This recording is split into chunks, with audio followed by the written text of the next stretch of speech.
Tá gravando, tá O gravando. gancho é esse, o gancho é esse. Ele tá fazendo aquela brincadeira, mas dentro do octógono, a coisa séria. E aí? 2, 3 já.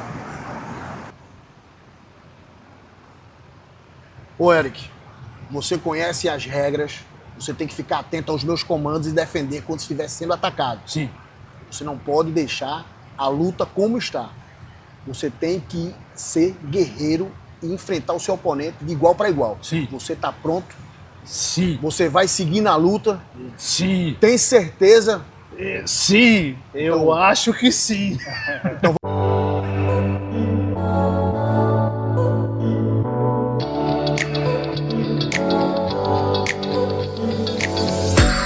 Gente, a gente estava aqui fazendo essa brincadeira, mas o papo é o seguinte, que dentro do octógono a coisa é séria. Dentro do octógono é mais ou menos isso, e é disso pra mais inclusive. Afinal, o convidado de hoje da gente, ele é autoridade dentro do octógono, dentro da luta. Ele é a pessoa em que os lutadores que estão ali se degladiando, lutando, eles precisam respeitar. Ele é a autoridade dentro da luta. Então hoje, no AqueleCast especial do Recife Extreme Fight, que vai acontecer aqui em Recife, eu tenho a honra de receber no AqueleCast o juiz e treinador Cezanne Moutinho. E aí, galera, como é que tá? Vamos bater um papo legal, vamos falar um pouco da minha história e como é que é o MMA na nossa região Nordeste, principalmente no estado de Pernambuco, e também como é que os atletas e o MMA de Pernambuco avançou no mundo afora. 1, 2, 3 e... Esse modelo que a gente está fazendo é novo, tá? É só contigo aqui, que antigamente era uma coisa mais, uma entrevista, digamos assim, mais formal. Beleza, né? tranquilo. Mas aqui não é formal, professor. Seja muito bem-vindo, muito obrigado por ter aceitado o convite. A gente está na Semana da Luta, não é isso? Isso. E antes de a gente falar da luta, do evento, até mesmo da sua história, mas para quem não conhece, para quem não te conhece e para quem não conhece também de MMA, quem é o Cezanne Moutinho? Bem, eu sou Cezanne Moutinho, recifense, pernambucano, um cara sonhador que saiu do bairro do Pina e conseguiu alcançar lugares aonde nunca imaginava chegar através de um esporte que passei a amar, que é o MMA. Conheci o esporte há mais de 20 anos e fui me envolvendo aos poucos, assim como treinador, e os anos foram passando, o meu envolvimento foi se tornando cada vez mais envolvente com o mundo do MMA, e com isso me despertou a vontade de querer entrar no cage, mas não como lutador, e sim como um árbitro. E eu queria saber exatamente como é que era a figura do árbitro dentro do cage. O que é que aquilo ali representava? Até então, o treinador, ele sabe exatamente o que é. Certo. Treinar um atleta, preparar ele na semana da luta, fazer o corte de peso, fazer a pesagem. Sim. Mas como é que é o profissional de arbitragem? É uma peça fundamental, é de extrema responsabilidade e é uma autoridade conhecedora das leis, de regras no esporte. E o árbitro, ele tem que lutar mais que os lutadores? É uma pergunta bem pertinente, Eric. Bem, o árbitro, ele precisa conhecer das artes marciais. Sim. Eu precisei passar por algumas artes marciais, no qual eu pratiquei, né? Sou praticante do kickbox, do Muay Thai, do Jiu-Jitsu, né? Mas também pratiquei o Savate, fiz o Krav Maga para também entender como é que se faz os desarmes, né? Nas chaves quando estiver atuando como árbitro. Também tive a oportunidade de passar pelo judô e principalmente entender da anatomia humana, né? Eu fiz um curso de educação física, não cheguei a concluir, certo, mas cursei educação física. Também tive uma curiosidade de tentar entender como é que funciona a fisiologia do atleta, né? A parte também de fisioterapia.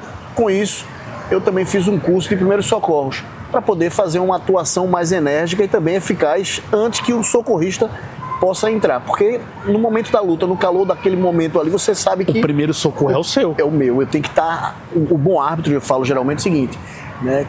É aquele que está no lance, que entende o momento certo de parar a luta e tomar de forma proativa uma atitude visando a integridade física do atleta, Eric. Caramba, a gente assiste muito MMA, assisti muito UFC, torci muito na época do Spider, né? Que foi a época que popularizou de verdade, né? A coisa. E a gente fica imaginando assim, porque Hoje talvez até menos, né? A luta do MMA talvez hoje ela seja menos sangrenta, vamos dizer assim. Acho que nos primórdios, no raiz, a coisa era mais desse jeito, né? Aí realmente fica aí me perguntando, né? Pô, o juiz eu acho que ele tem que ser multidisciplinar, né? Não é só a arte marcial, ele precisa entender de primeiros socorros, como você bem falou, anatomia ali, né? Isso. Então, o preparo de um árbitro hoje é totalmente diferente do preparo do lutador, né? Isso? Exato. O que acontece? Vamos lá. Existem pessoas que têm vocação para a profissão de árbitro, mas eles não querem investir desacreditando do próprio talento. No meu caso foi diferente. Quando eu queria ser atleta, né, eu abdicava de muita coisa. Eu me preparava, treinava todos os dias, fazia minha dieta regrada.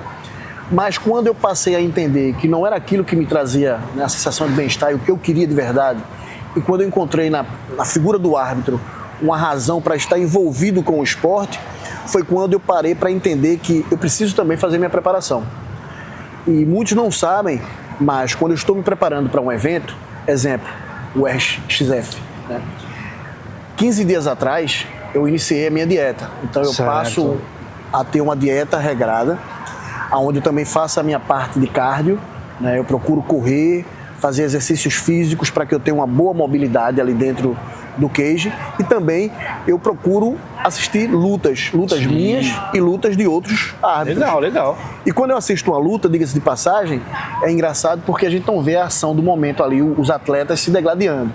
Mas eu procuro ver a mobilidade, a movimentação, a atuação, né, a imponência. Você precisa analisar tecnicamente também. Exato, né? Eu tenho que olhar o que é que eu posso extrair daquilo, né, e absorver como conteúdo. Aí quando a gente fala da parte de fisiologia, mas o que é que tem a ver o árbitro entender de fisiologia? É necessário ele entender quando o atleta ele não está bem. Você passa aí, quando você conhece a fisiologia, você percebe quando o atleta ele está com um pico de adrenalina, quando ele está debilitado com a baixa de carboidrato. Você entende que ele está debilitado ao ponto de desfalecer. Eita! Então, aí você faz, como é que o cara vai desfalecer numa luta? Em um momento que ele começa a ir para uma trocação franca, a adrenalina, ela se eleva. Né? Consecutivamente, ele tem um gasto calórico e uma queima intensa de energia. Sim. Logo, o oxigênio vai ficar em déficit. É verdade. Então, se você não entender e você não chegar mais próximo, ele pode levar um golpe, e nessa manobra ele pode cair nocauteado, e o seu adversário ele vai querer dar sempre um tiro de misericórdia. Para finalizar, né? Exato, para isso você tem que estar em cima. E no caso das finalizações, né, onde é que entra a fisiologia? Você passa a entender que quando o atleta, no exemplo, ele está no mata-leão, né? Então ele ali está preso numa finalização, onde se ele não bate, ele vai dormir, né? Ele vai ser apagado. Então a gente começa a olhar as expressões, a gente vai ver a palidez nos seus lábios, né?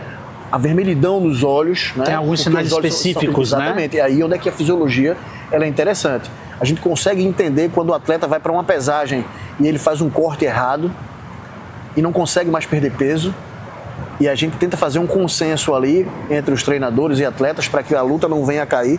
E aí onde é que entra a fisiologia. Mas também tem a parte da fisioterapia. Aí você faz, o que é que tem a ver fisioterapia com a luta? Claro, eu não posso deixar jamais um atleta se lesionar ao ponto de ter uma fratura. Sim, é verdade. Nunca vi um caso de uma fratura assim, causada, né? Isso. Ocasionada pelo adversário. A gente teve aquela questão do Anderson Silva, por exemplo, que foi uma fratura por conta de um golpe dele, né? Isso. No caso, o Frank Mir também e o Minotauro, né, numa manobra, ele fraturou um húmero. Então, assim, foi uma lesão que foi deixada porque entendia-se que o atleta ele iria suportar, mas foi tão rápido a ação que o árbitro ficou sem ter uma atitude de imediato. Porém, com o passar do tempo, após esse episódio, hoje os árbitros eles são mais cautelosos. Exemplo, a regra hoje, ela diz que, após um longo estudo e entendimento da comissão de arbitragem, que os atletas, quando eles introduzem os dedos nos olhos do adversário, se houve intenção ou não, já tem que ser deduzido ponto. Tem que ter um entendimento, passado isso numa clínica, para que o atleta, quando vai lutar, ele lute com as mãos fechadas. Sim. Você sabe que a luva de MMA, os dedos ficam aparentes, ficam abertos. Uhum. Então ele está ali, tem uns que fazem na maldade. colocam um polegar, metem um indicador, e isso pode ter uma lesão grave, sim, inclusive, sim, né, lesionando a córnea e deixando o atleta até cego. Sim, né? sim. E isso, o árbitro ele tem que entender, também isso faz parte na questão de fisioterapia, não diretamente, mas indiretamente. Eu tenho que agir de uma forma para que eu não leve o atleta para um dano onde ele precise de um tratamento pós-luta. E isso pode até acarretar digamos, né, o encerramento da sua carreira. O desfecho da sua carreira. Vê que informações interessantes você está trazendo para cá, porque a gente que é espectador, torcedor, a gente pensa que vale tudo, como era conhecido antigamente, exatamente, né? Pensava que vale tudo, pode simplesmente, enfim, né? Dedo no olho e gritaria, como se diz, né? Exato. Mas eu já vi em algumas lutas, por exemplo, um lutador ele ter a visão prejudicada por conta do sangue. Às vezes machucou a cabeça, cima e tal, ou então até o sangramento do adversário também, e ele se sentir prejudicado. E aí, sobre sangramento, existe um limite de sangramento? Tipo assim, ó, só até aqui pode sangrar, a partir daqui tem que interromper a luta. Sim. Tem algum limite nesse sentido? A regra, ela fala que o atleta ele não consegue seguir em combate quando tem a pálpebra lesionada. Certo. Tá? Cortou a pálpebra, ele fica com o olho, né, impossível de ter uma visão apurada. Certo. E o que é que acontece?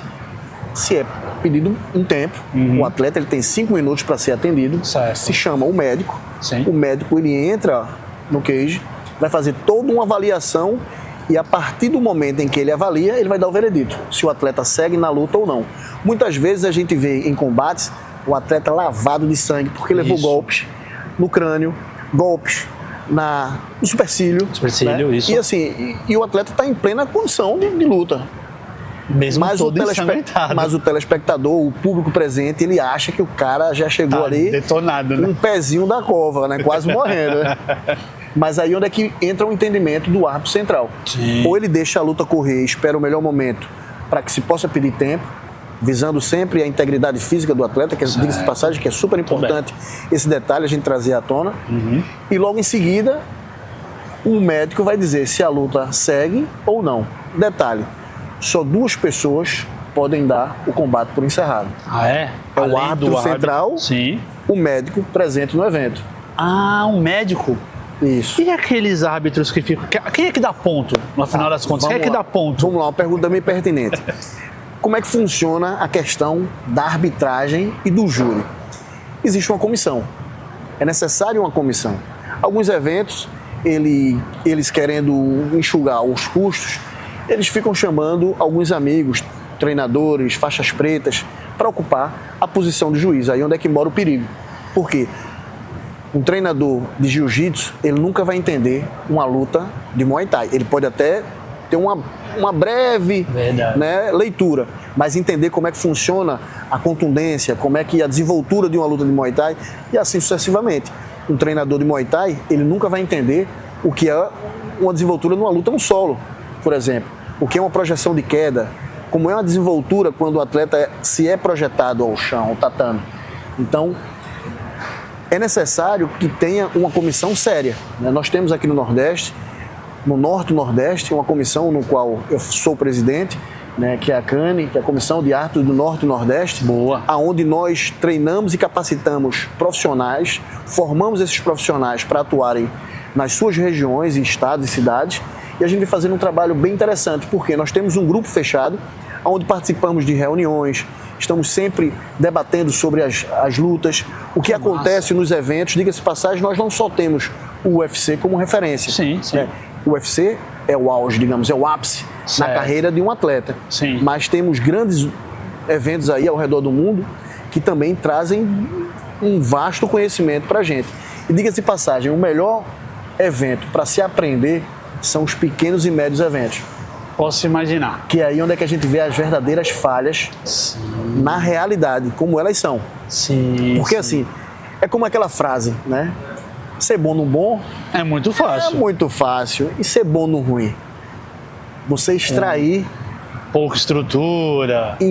Você dá o seu melhor em uma estrutura onde ela não oferece o melhor para você. Tem eventos que nem água te oferece, sendo você uma autoridade, um profissional que vai estar ali, né, entregando todo o seu tempo, todo o seu amor, toda a sua atenção para cuidar de um atleta, de uma equipe que vai estar lá com um sonho junto com esse atleta, dos familiares que vão estar com esse atleta lá na arquibancada torcendo para ele. É aí onde é que eu digo para vocês, a função de árbitro é muito mais além do que separar um combate. Tem gente que pensa que árbitro é só separar uma luta e diz que é uma briga, na verdade, né? No boxe é mais ou menos assim, né? Mas é muito mais que isso no MMA. É super importante a postura do árbitro. O árbitro, ao chegar no evento, ele tem que se portar como uma autoridade. Né? Claro, ele não pode ser um cara extremamente arrogante, né, sisudo. Ele tem que saber exatamente como se portar. Uma autoridade não é um autoritário, diga-se de passagem. Exato. Então, a autoridade se conquista. Exato. A autoridade, ele tem que visitar os corners, ele tem que falar com os atletas, ele tem que fazer uma clínica instruindo os atletas do que é permitido e o que não vai ser permitido no combate. Uma coisa interessante, a gente estava fazendo a introdução aqui, que foi, né, uma brincadeira, né? Mas já aconteceu, não sei se ou com você, ou você já viu na profissão, de um lutador desistir nesse momento, antes de iniciar de fato a luta? Cara, já vi, não, comigo nunca aconteceu, mas eu já vi em um evento, o atleta entrou no cage, foi anunciado o seu nome, iniciou o combate, ele abaixou, bateu no tatame e saiu do cage e foi embora. Jura? Isso no evento internacional. Agora, foi um fato bem inusitado, não sei se a intenção dele foi entrar para a história, né, com esse fato, mas também já aconteceu, inclusive num evento em Brasília, onde o atleta recebeu o seu cachê, né, que a gente chama de bolsa, teve seu nome divulgado na mídia. Sim. No dia da luta, não compareceu. Simplesmente não foi? Não foi. Não tenho certeza se ele foi para a pesagem, porque a pesagem ela acontece um dia antes do evento, né? Isso. Mas eu creio que ele foi para a pesagem e não foi para a luta. E isso teve se ele não tivesse ido para a pesagem, talvez a luta já tivesse sido cancelada. Exato. Né? Então, assim, daí já gerou uma repercussão a nível nacional. Mas, digamos que chegaram a um entendimento. O atleta ele entrou num processo depressivo, ele teve uma crise de ansiedade, né, e aquilo ali mexeu com o emocional. E a gente sabe que a mente humana é o que rege o nosso corpo. Isso é verdade. Então, muito verdade. É super importante que o atleta ele esteja preparado. Não só o atleta, mas o árbitro também. Sim. O árbitro ele tem que ser imparcial, ele tem que ser frio e calculista. Sim, muito. Me lembrei que você falou de questão de o qual o atleta pode ter tido uma crise de ansiedade e tal. Eu me lembrei de um dos filmes do Rocky, em que ele tem uma crise nervosa. E eu acho que é inclusive depois da luta. Acho que foi depois da luta com o Draco, que é aquele da União Soviética, que é o Dolph Lundgren, né? E ele tem uma crise nervosa ali, eu acho que é o filme 4. É o 4. Que tem uma crise nervosa ali que eu, quando assisti muito jovem, achei que ele estava morrendo. Depois que a gente cresce, a gente entende que é uma crise nervosa. Nesse filme, aconteceu depois da luta. Mas é possível que aconteça isso antes do cara subir, ou então, tipo, na hora de subir o cara dá um... Claro que sim. Não só com o atleta, mas também com o árbitro. Ah, é mesmo? Para isso, o árbitro ele tem que estar extremamente preparado e capacitado para exercer a função. Porque, imagina, um atleta que pertence a um corner, digamos, o atleta do corner azul, ele vai com toda uma estratégia para vencer do atleta do corner vermelho. Certo. E vice-versa. Sim. O atleta do corner vermelho, ele entra com a estratégia para vencer o seu adversário, o seu oponente do corner azul. E o árbitro, ele entra ali para quê? Para acudir os dois. Os dois. Então, assim, o árbitro, ele entra ali para fazer cumprir as regras e cuidar da integridade física dos dois, agindo imparcialmente. Sim. Ele tem que ser imparcial. Então, isso é super importante, trazer isso aí à tona. Claro. Porque muitos árbitros, eles se deixam envolver emocionalmente. Tem um conhecimento, ou já praticou alguma atividade ou modalidade de luta com esse determinado atleta, ou tem uma certa afeição com o treinador, ou admiração pela equipe. Então, o árbitro, ele tem que entrar no cage e deletar todas as informações que ele possa ter de conhecimento ou envolvimento com essa equipe. E diga-se de passagem, se ele tiver algum conhecimento com determinado atleta que vai estar em ação, melhor que ele não entre no cage. Por questão de ética e até mesmo a lei desportiva, ela cai em cima disso, né? Ah, é também? Isso. Questão de envolvimento? Isso, o atleta, o juiz, o árbitro em si... É passivo no caso de O juiz e o árbitro em si, ele não pode ter vínculo nenhum com nenhum atleta que vai estar em ação. E ele tem que comunicar isso para a comissão ou até mesmo para a produção. Eu conheço o Eric, Certo. já treinei com o Eric quando eram mais novos, então eu vou ceder a minha mesa de arbitragem, o meu júri, para um outro colega e vou estar acompanhando, fazendo outra função. Falando sobre a comissão Sim. de arbitragem. Sim. Voltando agora, que começamos e não concluímos. Todo evento, ele precisa ter uma comissão de arbitragem. Eu falei para vocês que os eventos, às vezes, eles querem baratear os custos e não contratam uma equipe eficiente. Sim. Né? Mas a comissão de arbitragem, no qual eu falo para você, que é a nossa comissão de arbitragem, aqui na nossa região, que é a CANE, que é a Comissão de Árbitros do Norte e Nordeste, e hoje temos árbitros também em São Paulo e também na região Centro-Oeste, em Goiás. Né? Grandes nomes. Temos árbitros em Sinop, no caso do Mato Grosso. Né, um grande abraço para o meu amigo Tobias, irmãozão. Boa. Temos também Pinguim, que ele atua na região ali Centro-Oeste, ali em Goiás, em Brasília, né, ali também em Minas.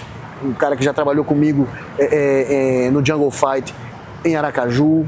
Temos também o Jefferson Alves, que é um árbitro que ele é do Rio Grande do Norte, mas ele veio trabalhar conosco, já rodou também em vários estados e cidades em eventos, inclusive já arbitrou no Rio Grande do Sul. Então, são profissionais que são treinados e capacitados. Não quero deixar de falar, nem de lembrar de nenhum outro. Temos também o José Guilherme, Sim. que, diga-se de passagem, faz um grande trabalho, né, na cidade de Macapá, no estado do Amapá. Uau! Cara, quem que já parou para pensar o que é que acontece no Amapá? Já escutei Mas lá muito. também no Amapá tem o jiu-jitsu forte, tem o Muay Thai forte e também tem o MMA acontecendo de uma Eu forma... já escutei de boxe. Boxe lá. Boxe também, o boxe muito também, forte diga-se de lá, passagem, né? Mas isso. agora você está me falando que tem uma cena de jiu-jitsu, Muay Thai. Isso, e o MMA está muito bem representado pelo bom. José Guilherme e toda a sua equipe. E todos esses árbitros, eles são treinados e capacitados por nós. E nesse temos um grupo fechado, né? Sim. E esse grupo, ele vem cada vez mais crescendo. E é bem interessante. Temos também no estado do Ceará, o Arnold. Ele é um árbitro também de MMA, porém, ele tem atuações como treinador do kickbox e também é juiz, Uau. árbitro no kickbox. Diga-se de passagem, é uma equipe que de fato são árbitros, são praticantes de atividades de lutas, estão envolvidos diretamente com os eventos, frequentando sempre, estudando sobre as regras, né? E assim, é disso que eu falo de uma comissão. E o que é que eu preciso de uma comissão dentro de um evento, né? Numa comissão a gente precisa ter 3 árbitros Certo. laterais, que são os juízes, que vão estar na mesa. Sim. Eles vão sentar à mesa para julgar. Eles Contar que vão os dar pontos, isso, né? são eles que vão dar os pontos, né, ou notas, assim como achar melhor o entendimento. E ali, naquelas notas, em lutas que não são valendo cinturão, ela tem 3 rounds, é feita uma soma nesses 3 rounds. E quando a luta tem Vale cinturão. uma disputa de cinturão, ela tem 5 rounds. As lutas geralmente ela acontece com 3 rounds de 5 minutos, Sim. com um intervalo de 1 minuto para descanso. Certo. No caso das lutas amadoras, são 3 rounds de 3 minutos por 1 minuto de descanso. Já as lutas valendo cinturão, são 5 rounds de 5 minutos, 5 minutos. com intervalo de 1 minuto de descanso. Então esses juízes, eles são responsáveis para julgar, somando os pontos e determinando quem é o vencedor no seu entendimento, na sua Sim. concepção. Sim. Aí sim. você faz, e por que 3 rounds, 5 rounds É. e não 4 rounds ou 2 rounds? Porque tem que ser ímpar Ah, para causar o desempate. para causar o desempate. Então, assim, um round, quando ele é ímpar, você consegue ter essa Quem ganhou o decisão. primeiro round, quem ganhou o segundo round, Isso. e aí o terceiro é um desempate. Isso. Então, Tô entendendo. é dessa forma que funciona a questão do júri. O árbitro central, ele é o profissional responsável para estar dentro do cage, mediando os combates. Sim. E qual é a função real do árbitro, além de fazer cumprir as regras? Ele tem a obrigação de cuidar e zelar da integridade física do atleta, Eric. Muitos Importante. árbitros a gente vê em determinados eventos, eles se preocupam muito em aparecer na foto, em aparecer na imagem, e eles esquecem de buscar conhecimento, né? Eles esquecem e de fato não se interessam. Não deixa a luta correr, né? Isso, não se interessa em entender de fato como funciona o MMA. Sim. O MMA ele é tão fácil que é complexo. E ao mesmo tempo ele é tão complexo que se torna Tão fácil. Veja só que trocadilho interessante. E não é isso? A cabeça agora fez assim. Deu uma bugada, né? Mas é real, cara. Quando você se envolve com o MMA e você busca conhecimento, como eu te falei, cara, eu vou para uma luta de MMA, sou árbitro de MMA, eu não tenho que estar tomando uma cervejada com os amigos, eu não tenho que estar fazendo sparring durante a semana da luta, eu não tenho que fazer excessos. Eu tenho que ser um cara, eu tenho que me cuidar, porque eu tenho que ser uma peça fundamental naquela engrenagem, né? E o que é que acontece? Vamos lá. Tem árbitros, por exemplo, que tem o hábito de fumar. Nada contra quem fume. Mas você imagina, você chegar num evento e cadê o Eric? E Eric saiu para fumar. Aconteceu isso com um colega. E ele perdeu uma oportunidade justamente para mim, né? E nessa oportunidade foi uma oportunidade que deu uma guinada na minha carreira. É uma coisa que eu ia perguntar para você, porque você já tem muitos anos de estrada. Claro. Mas quando foi, por exemplo, o momento que você olhou e falou assim, meu irmão, dá para sair do Brasil, dá para começar a trabalhar, expandir a carreira, de fato? Cara, aconteceu de forma assim bem inusitada, né? Porque eu não esperava que viria a acontecer, né? Foi através de um colega que me chamou para ir à Europa, né? Fomos à Europa, tentamos lá ajudar a regulamentar o MMA na França, mas... Isso você já foi como árbitro, Isso, né? Aí eu já tinha uma carreira consolidada no Brasil, né? Já havia participado de eventos americanos, inclusive eventos japoneses aqui no Brasil, né? No qual eu fiz a estreia do Rodolfo Vieira, que hoje é um atleta do UFC. O Rodolfo Vieira, ele é um fenômeno no jiu-jitsu, né? Então, cara, algumas vezes campeão mundial de jiu-jitsu, é um nome referência, é um nome forte no jiu-jitsu, que migrou para o MMA. E eu fui agraciado com a oportunidade de fazer a sua estreia no MMA em um evento japonês chamado Arzalet. E foi realizado no Brasil? Em São Paulo. Uau. E o mais interessante dessa oportunidade foi que foi feito um processo seletivo dentro, né, do evento com os produtores e alguns árbitros que estavam dando suporte para a produção, e eram os árbitros, no caso, do Rizin, e também atuavam num passado no Pride, né? E foi feito um processo seletivo e me escolheram para fazer a luta principal. Então foi bem bacana. E isso foi construindo, né, todo um know-how, toda uma carreira, para que chegasse ao ponto de ir para fora do país. Eu não fui para fora do país exclusivamente para fazer arbitragem. Sim. Claro, eu fui tentar entender como é que era o mercado lá fora, se teria uma oportunidade de atuar lá fora. Certo. Chegamos lá, na França não conseguimos, né? Eu fui diretamente para a França, não. A França tem um mercado bom de MMA. Na França, na Espanha, tivemos a oportunidade de ir na Espanha também, mas na Espanha também teve uns embargos, lá tinha muito evento clandestino. Sim. E fincamos em Portugal, né? Em Portugal tivemos a oportunidade de estar com a Federação Portuguesa. Certo. Daí, como Portugal faz parte da Comissão Europeia, foi daí que a gente tentou entrar na França, daí a gente tentou entrar na Espanha e teve todos esses embargos por conta, né, de não ter uma federação e por ter acontecido um episódio, no caso, em um evento português, não diretamente no evento, mas pós o evento, alguns dias depois, um atleta veio a óbito. E aquilo ali mexeu com a comunidade. Sim, né? Posso imaginar. Claro, esportiva, desporto, na verdade, como eles chamam, na União Europeia. E daí criaram, né, um bloqueio, né, para que não houvesse mais MMA até que se chegasse ao esclarecimento. Uma regulamentação, isso. Talvez? Aí foi quando a gente chegou com a ideia de ajudar a regulamentar, trazendo a proposta que era do Brasil. Porque o Brasil, diga-se de passagem, é a meca do MMA no mundo. Ah, é? No Brasil, onde é que se encontra o maior celeiro de atletas de MMA no mundo? É no Brasil. Isso. Então, se você for parar para observar, nós temos um país imenso. Sim. Com várias regiões. Isso. E cada região tem ela tem seus eventos. Sim. Então, quando a gente vai para uma somatória, quantos eventos de MMA nós temos no Brasil? Os de pequenos, de médios, de grande porte. São muitos. Praticamente um por dia. Exatamente. Se você for parar para ver a agenda nacional, nós temos aí a cada final de semana um evento em algum lugar. Coisa que não acontece em outro país. Verdade. E nem em outras modalidades. Nem em outras também, modalidades, né? Então, quando a gente para observar e ver a grandeza do MMA, você vê que é um esporte que ele vem cada vez mais se tornando mais forte e crescendo. E lá em Portugal, quando chegamos e tivemos a nossa primeira oportunidade, eu tive a oportunidade de estar no maior evento português, que é o Porto Fight, né?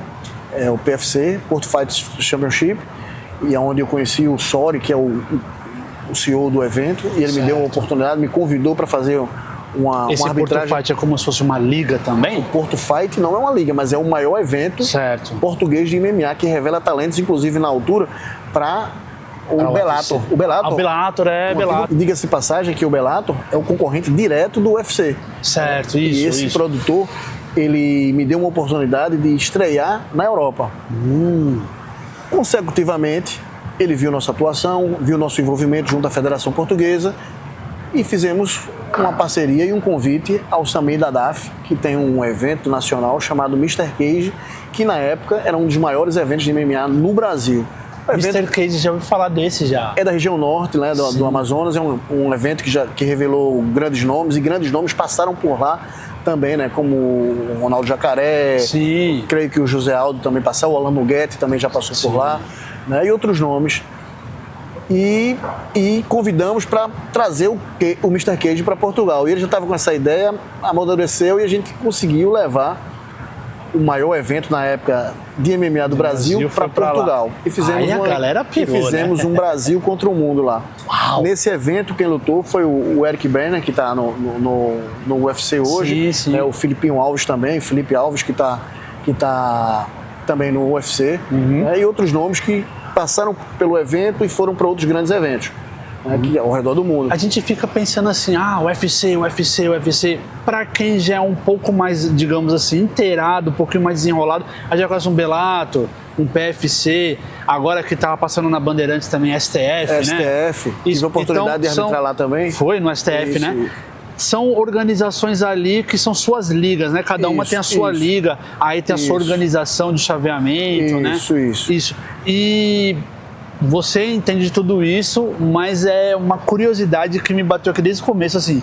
Você também foi lutador, não foi? Bem, eu não lutei MMA. Eu tive uma oportunidade de estrear, porém teve um contratempo na minha caminhada que me tirou dessa oportunidade e foi daí que me trouxe a oportunidade de virar árbitro de MMA. Mas treino desde os meus 5 anos de idade, estou com 49 anos, vou fazer 50 anos e sou praticante desde os meus 5 anos de idade, pratiquei diversas modalidades de luta, de arte marcial. Desde os 5? Desde os 5, comecei no judô. É uma vida, cara. É uma vida dedicada ao esporte. E o esporte, literalmente, ele me resgatou, né? Ele me gerou oportunidades e hoje é o que eu mais amo fazer. Eu sou treinador de boxe, né? E o projeto social que eu desenvolvi, comecei esse projeto social com kickbox, muay thai e boxe. E daí a gente teve uma expansão, levou para uma comunidade. Fala mais desse projeto, como é que funciona? Isso. Onde ele funciona? Bom, esse projeto, hoje ele está na Academia Space, no Pina. Certo. Tá? No início da Brasília Teimosa, próximo ao JCPM, tá, onde um amigo meu, o Gustavo, que me conhece desde de criança, me gerou uma oportunidade de levar o pessoal da comunidade que treinava nesse projeto social para treinar na sala que ele tinha lá, uma sala de dança. Massa. Porque ele via que quando chovia, ele fazia, e tu vai dar aula onde quando tá chovendo? E ele abraçou essa causa e hoje eu virei professor lá de boxe e de personal fight. Boxe, dentro dessa academia. Já estou com ele já há 24 anos treinando nessa academia. Caramba, bicho. Né? E assim, esse projeto ele ajudou muitos jovens ali na comunidade do Pina, né? Ali na Bode, Beira Rio, Brasília Teimosa, Areinha. A gente conseguiu mudar muita história e trouxe para um mundo novo, né? Então é muito bacana essa proposta de projeto social. Eu gosto muito de me envolver com isso, porque eu entendo que eu sou uma ferramenta, né, onde Deus ele me traz para uma cena onde eu consigo tirar aquele jeito marrento de que o esporte é violento, mas também traz uma visão que o esporte ele ressocializa, ele resgata. Com certeza. Ele é, na verdade, uma terapia. Você falou ali, estava no bastidor, você falou assim sobre boxe terapia. Como é que funciona isso? Exato. Isso aqui é uma nomenclatura que eu desenvolvi dentro do meu projeto, digamos, Cezanne Moutinho, treinador de boxe. Né? E eu chamo de boxe terapia porque é onde a gente vai para lá e treina, né? Fazemos as nossas escolinhas de combate, fazemos os nossos treinos físicos, os nossos treinos técnicos, mas também é passado um motivacional, falando também de uma realidade do que é a convivência na comunidade, do que é a realidade diante da sua família, dos seus pais, você respeitar e entender as suas limitações, as limitações do próximo, né? Entender que todo guerreiro ele precisa ter uma espiritualidade, ele precisa ter uma crença, crer em alguma coisa, ele precisa ter uma fé absurda, porque senão, se com Deus é difícil, imagina sem ele. Verdade. Né? E um homem sem fé é um homem sem coragem, na verdade. É verdade, sem alma. É um homem sem alma. Isso. E eu costumo dizer para os meus alunos o seguinte: um guerreiro de joelho é um homem de pé. E um homem de joelho é um guerreiro de pé. Sim. Então é necessário você ter aquele momento seu, onde você vai falar com aquilo que você acredita, aquilo que você crê. Não estamos falando de religião, estamos falando aqui do fé, espírito de fé, do espírito do guerreiro, né? Da crença, aquilo que você crê, o que você projeta para a sua realidade como força divina, né? Então isso é super importante, é onde eu trago para essa molecada. Professor, você... Eu vou querer, na verdade, perguntar sobre essa questão, que tem uma coisinha muito curiosa que as pessoas devem ter percebido já. Mas antes eu queria fazer uma menção honrosa ao Alex do Marvino, que é daqui do Garden Open Mall. Para quem não sabe, a gente está aqui no Garden Open Mall, já é a segunda vez que a gente está fazendo um podcast, o AqueleCast, aqui no Garden. Então eu gostaria de agradecer a direção do Garden Open Mall, que sempre cede o espaço pra gente. A gente está em clima de Natal aqui, né? A decoração toda bonitinha de Natal. E agradecer também ao Alex da Marvino, que é aqui dentro do Garden Open Mall, que ajudou a gente aqui, cedeu a água, atendeu a gente numa boa. Inclusive a Marvino é o seguinte, a Marvino, Cezane, é uma experiência além do rótulo. Você falou pra mim que também é um bom apreciador de vinho, né? Isso. Então, assim, quando passar a luta, né? Exato. Vamos voltar pra cá pra tomar um vinho. Boa, agora, vamos na próxima vez, porque é um lugar onde você aproveita a experiência além do rótulo. E não só tem vinho, tem outras bebidas também, tem bebidas importadas também. É um lugar muito legal, assim, que Alex geralmente junta os amigos pra tomar uma boa bebida e dar uma boa conversada, tá certo? Eric, licença, você me permite a palavra? Sim. Bem, diga-se de passagem que um ambiente bem harmonioso. Isso. Um lugar super tranquilo que você precisa conhecer. Se você não conhece aqui o The Garden, você precisa vir para cá. E também conhecer o Marvino. Eu cheguei um pouco mais tarde, também não vim para tomar ou degustar ou tragar um vinho. Isso. Mas quando eu olhei para a loja, diga-se de passagem, é a loja que mais me chamou a atenção por todo o conjunto da obra. Pelos vinhos, porque você sabe que tomar vinho não é para qualquer pessoa, né? Qualquer um pode comprar um vinho, mas você apreciar um vinho não se bebe, vinho se aprecia. Exatamente. Se compartilha de um momento e não tem lugar melhor que o Alex pode proporcionar para você aqui em Piedade, no The Garden, no Marvino. Muito bom. Cezane, você falou sobre a questão da fé, né, que é importante para todo mundo, inclusive, e inclusive sua camisa tem uma mensagem Jiu-Jitsu Saves, né? E aí é curioso porque eu acho que ainda é muito forte a imagem de que o lutador de jiu-jitsu, um adepto do jiu-jitsu, é o bad boy, né? Ainda é muito latente essa imagem, né? E como é que a gente faz? Eu vou ser honesto, eu tenho até uma confissão pessoal pra fazer. Minha esposa é louca pra colocar meu filho no jiu-jitsu. Louca. E eu digo não.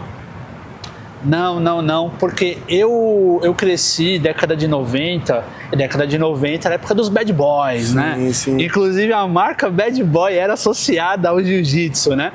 E, bom, naquela fase da década de 90, realmente a galera brigava na rua, né? Tinha uma galera que brigava muito na rua e tal. Aí, como foi na fase que eu estava construindo as minhas crenças, né? Eu fiquei com esse bloqueio. Mas, assim, meu vizinho é lutador de jiu-jitsu e o meu vizinho é curioso, porque ele é professor, aí a esposa dele, não sei se é professora, mas é lutadora também, e a filhinha deles, que tem 2 anos de idade, 3 anos no máximo, também pratica jiu-jitsu, sabe? Aí eu acho que até por isso também que minha esposa fica assim, vamos botar ele pra fazer e tal.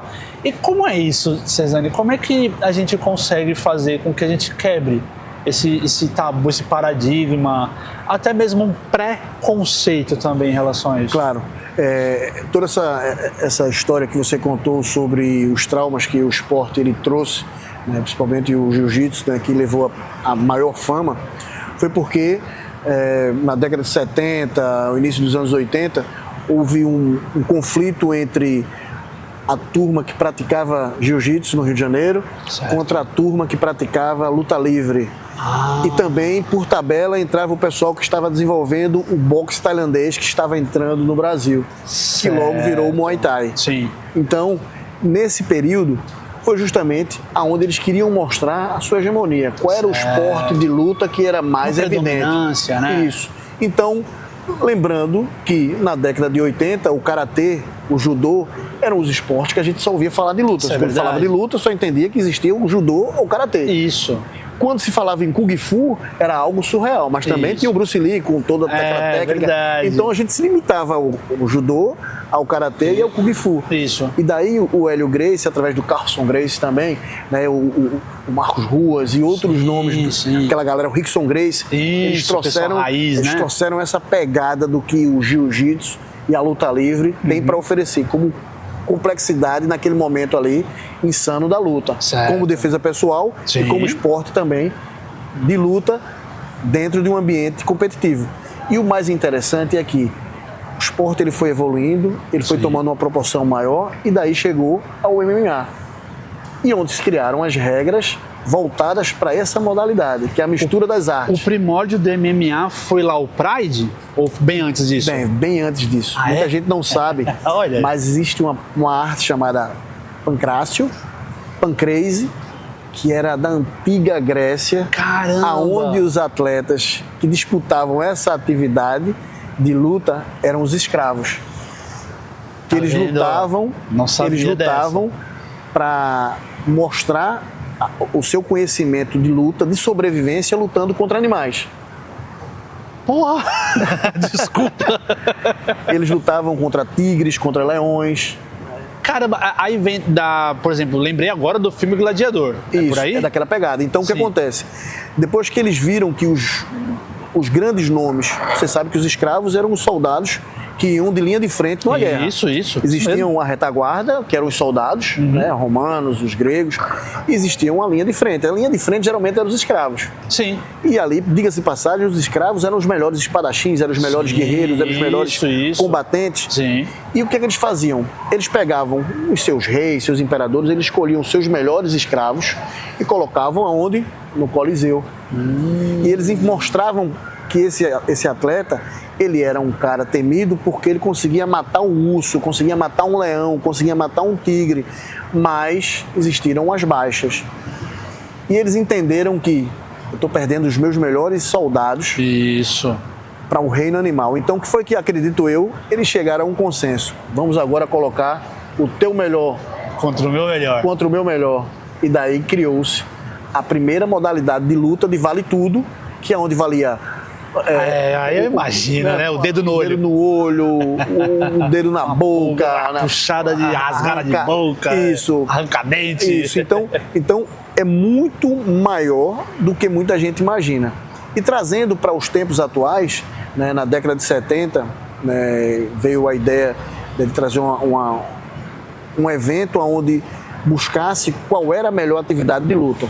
O melhor representante do wrestling, ele iria lutar com o melhor lutador de boxe, numa luta ali que valeria tudo. Né? E antes, o primeiro nome do UFC era o Ultimate Fight Championship. Isso, eu me lembro das fitas cassete de vídeo, cara. A gente assistia isso lá. Então, assim, foi uma fase dos pais. Exatamente, foi uma fase maravilhosa, né, que a gente conseguiu viver.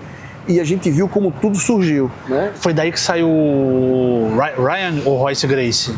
Não, aí saiu o Royce Gracie. O Royce Gracie, foi dessa época aí, né? Isso. Foi quando ele lutou aquele japonês, né? Do sumô, não foi? Isso. Aquela luta histórica, e vieram outros nomes aí, né? Da família Gracie. Sim. E assim, foi uma fase no qual o MMA ele começou a ganhar forma, né? Ele foi ganhar mídia, até que foi vendido para um grupo, né? E esse grupo ele deu uma visão mais comercial. Sim. Fazendo camisas, bonés, canecos. Tornou um produto, né? Se transformou o evento em um produto. E começou a gerar muito mais oportunidades. Então, existe o UFC, como eu falei para você, e também existem os eventos que estão aos arredores, que são uma segunda divisão, digamos. Os atletas que se destacam nessa segunda divisão eventos de suporte, são convidados a participar do UFC. É daí onde é que chegam os grandes talentos. Né? Agora eu queria fazer uma ressalva também, diga-se de passagem, voltando para a nossa comissão. Sim. Né? voltando para a nossa comissão, a comissão de árbitros do Norte e Nordeste, e também do profissional, que é um profissional tão importante quanto. A sigla é... CANI. CANI. Isso. Um profissional chamado Cutman. Cutman. Cara, tem gente que não entende nem qual é a função daquele cara que fica passando a mão no rosto do atleta ali quando entra. É verdade, E temos aqui um grande profissional, um amigo meu de infância, diga-se de passagem, um dentista, com especialização em traumas na face. Uau! Que é membro da nossa comissão de arbitragem, é o nosso massa. Cutman, é o Dr. João Miguel Nunes. Boa. Ele vem desenvolvendo um trabalho fantástico. Trabalhou conosco também no Jungle Fight, trabalhou no BGC, que é o Brasil Grand Champion lá em Mossoró, trabalha em outros grandes eventos comigo. E assim, é um profissional que muita gente desconhece o que é o Cutman, na verdade. É verdade, aquele cara que tá no começo da luta ali, exato. né? Tem gente que pensa que, o cara tá ali só para passar a vaselina no rosto ou um cremezinho ali. Isso, né? Mas ele é um profissional tão importante quanto o árbitro. Por quê? É ele que, antes de ser chamado o médico, Sim. ele vai lá avaliar e tentar estancar o sangue que está no rosto do atleta. É o Cutman, pensei que já era alguém do corner, da equipe, né? Não. É o Cutman que vai lá, enxuga o rosto e ele coloca ali adrenalina, ele coloca uma outra substância para estancar o sangue, ele coloca a própria vaselina para poder... Isso é específico do MMA, o boxe também tem essa figura? O boxe tem, mas não com a mesma finalidade ou função que o Cutman faz no MMA. Certo. Existe o cara que passa vaselina ali, Isso. mas se for preciso um médico, no boxe vai ser um médico chamado para atender e dar o aparato. Entendi. No caso do MMA, entendendo que não há necessidade de chamar o médico, chama-se o Cutman. O Cutman entra geralmente nos intervalos Isso. e faz a avaliação. Aham. A gente não vai parar a luta, Certo. né, em um round e chamar o Cutman para ele fazer uma avaliação. Não, isso já naquele intervalo ali. Se for dentro, né? for dentro do round, é necessário chamar o médico. Isso. Mas nos intervalos entram os Cutmans para fazer a avaliação, para saber exatamente como é que estão os lutadores. Então, bom. só concluindo a informação, Eric. Sim.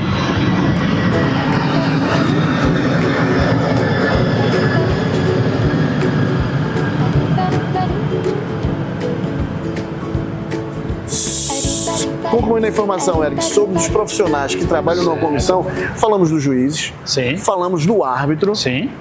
falamos também agora do Cutman, mas também tem outros profissionais que trabalham nessa comissão, que são os cronometristas, Certo. que é aquele cara que está ali, ó, marcando o tempo. Ah, não é automático isso Não. É um profissional que ele fica ali marcando o tempo de início e término do round. Ele é responsável para dar uma sinalização quando faltam 10 segundos para acabar o round. Ele é o profissional... É aquele tapa que dá no... Não, a gente usa um outro Porque uma outra antigamente sinalização. era um tapa que dava Exato. Hoje a gente tem outro tipo de sinalização, uma coisa mais técnica, mais profissional. Sim. Ele é responsável também para avisar quando os treinadores e os segundos entram para passar as instruções no intervalo do round, né? E ele é o cara que vai dar início e fim à luta, cronometrista. Certo. Mas também tem um outro profissional que é super importante. Na verdade, é uma engrenagem, né? Sim. Cada peça tem uma finalidade e cada função é super importante e Pra fazer necessária. a coisa andar da forma que correta. É o chefe de mesa. O chefe de mesa, ele fica junto com os juízes? Bem, aí onde é que está o quê da questão? O chefe de mesa, ele é responsável por coletar as notas dos juízes, somar e passar a informação para o announcer, que vai decretar o vencedor no término da luta.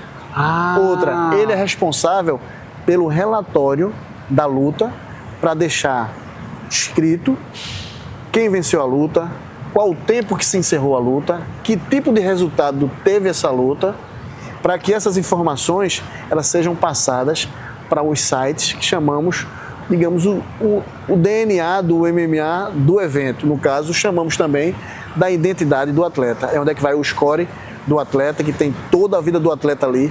Né, falando Isso alimenta um banco de dados. Essas informações, né? O chefe de mesa, ele é responsável.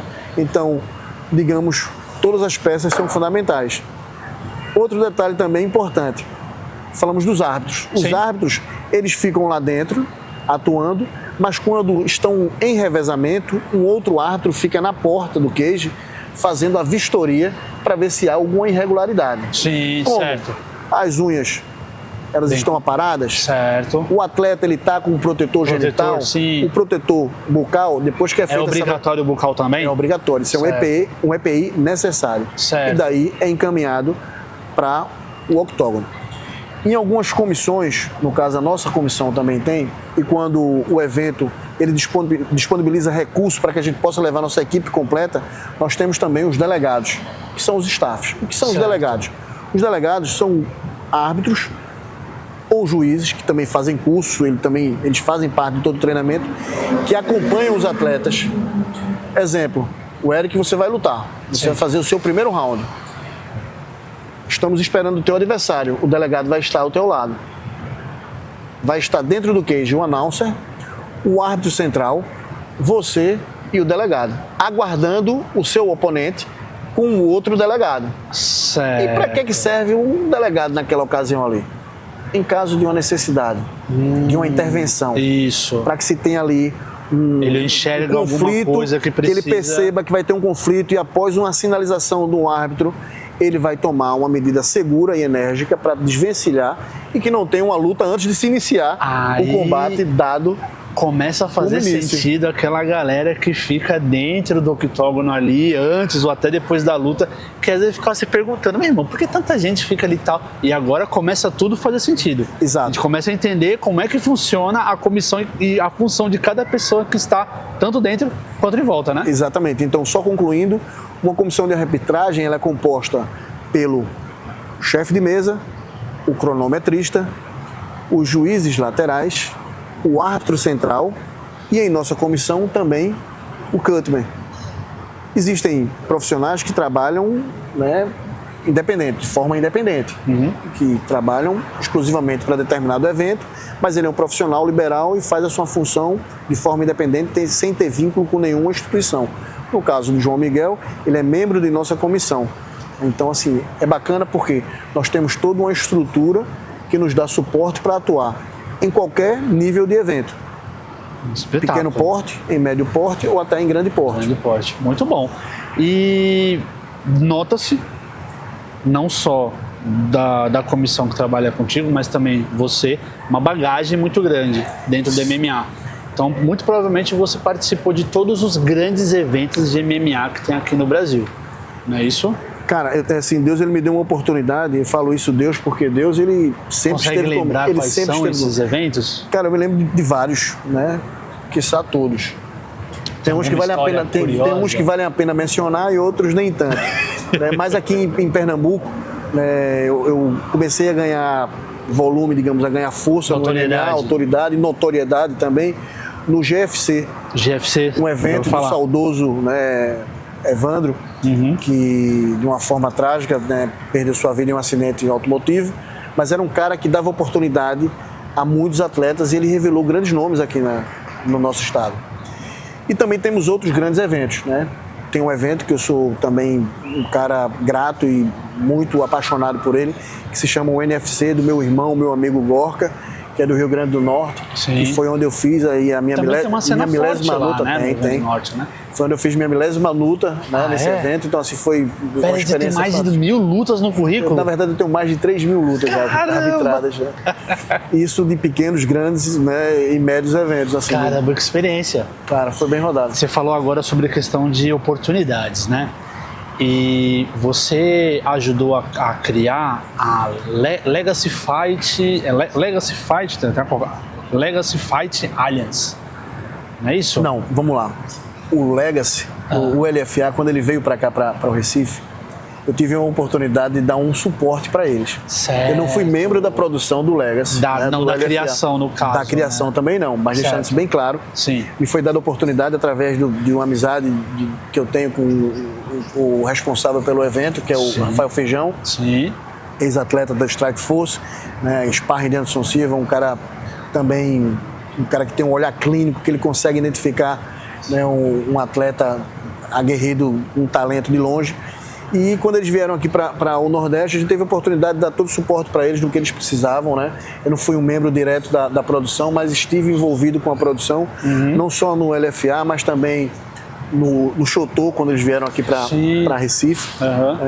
Também tive a oportunidade de estar atuando como árbitro central e também ajudando na produção desde o início, antes que o evento viesse a chegar a Recife, eu consegui, né, dar um suporte fazendo a vistoria no ginásio, recebendo, né, o presidente, diretor do evento. Técnico, o aparato técnico, que é o Valide, foi justamente no Jungle Fight. Certo. Onde eu tive um envolvimento bem maior, onde a gente deu Jungle suporte. Fight é um dos principais do Brasil, então, né? assim, eu me sinto lisonjeado porque são oportunidades que, se não é Deus, o que é então? Verdade, Né? verdade. Não é só talento, mas oportunidade. É o circuito principal da parada, Existe uma parada que eu costumo dizer para os meus alunos e amigos, às vezes, quando eu estou nas nossas rodas de bate-papo.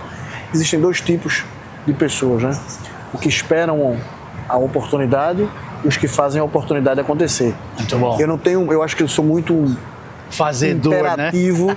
que eu não consigo ficar esperando a oportunidade acontecer. Eu gosto de ir lá e fazer. E muitas Muito vezes bom. eu só acredito quando eu vivo aquele momento, e quando eu vivo eu agradeço a Deus e digo: Senhor, Tu esteve comigo desde o início. Muito bom. E todas as oportunidades, as portas que se abrem, eu tenho plena convicção e certeza que tem a mão de Deus. Com certeza. E ajuda quem trabalha, né? Quem vai atrás da sorte, exato, né? Cara, exatamente. Porque é o seguinte, na minha trajetória eu encontrei muita dificuldade, pessoas que não acreditavam no meu talento, né? Muitas vezes eu fui subestimado. No meu próprio estado, a falta de oportunidade do meio em si, eu tive o meu reconhecimento fora do meu estado natal, né, digamos, da minha cidade, do meu estado natural. Então, quando eu paro e olho, mas eu não me arrependo, porque nós só temos aquilo que podemos dar. Exato. E só damos aquilo que nós podemos ter. Sim. E o que é que eu faço? O que é que eu entrego? Meu irmão, eu entrego amor pelo que eu faço, eu entrego oportunidades para as pessoas quando aparecem oportunidades para mim, puxo as pessoas para que as pessoas vivam o que eu vivo, que elas possam enxergar de fato o que eu consigo ver, né? Então, assim, eu creio que é uma forma de entrega ao planeta, por isso que o planeta ele me entrega tanta coisa boa. Cara, eu já vivi tanta experiência, Eric, assim, tipo que quando eu paro para contar, você até me perguntou: você tem algum evento e tal? Cara, tem vários eventos, né? Tem eventos que, cara, eu nunca imaginei estar pisando ali, né? E diga-se de passagem, pronto, eu tinha muita vontade de arbitrar no Jungle Fight. Deve A primeira ser. arbitragem do Jungle Fight foi em Aracaju, né? Um estado vizinho, Sim, né? Próximo aqui, né? Sim. E quando eu tive a oportunidade de estar envolvido com a produção e trazer para minha cidade, cara, Deus ele cuidou dos mínimos detalhes, porque na minha realização pessoal, eu sempre tive vontade de arbitrar em um cage redondo. É verdade. Boa colocação, né? Porque a gente sabe que a gente está acostumado com cage octógono. Octogonal, ou então, também tem o hexágono também, o hexagonal. Também? O XFC ele era um hexagonal, tinham 6 então lados. não é um padrão assim, Não. cada organização que tem o seu padrão de cage, né? A maioria dos eventos eles seguem um padrão do UFC, que é um octógono nas medidas oficiais. Mas outros eventos eles tentam inovar e trazem um modelo de cage, que é uma gaiola ali, né? Eles trazem um modelo diferente. No caso do XFC, que é um evento americano no qual eu fiz parte, em 8 edições, inclusive, diga-se de passagem, em São Paulo, e vi grandes nomes surgir, lá era um hexágono.